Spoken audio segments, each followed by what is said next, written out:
Make sure we got a good bite.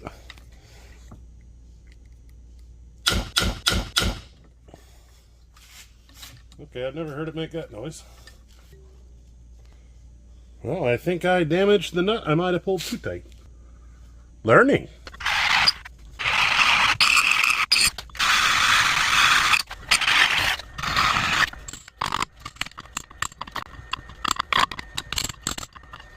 So breaking a Rivnut off in kind of sucks. Learning. We'll get it out of there.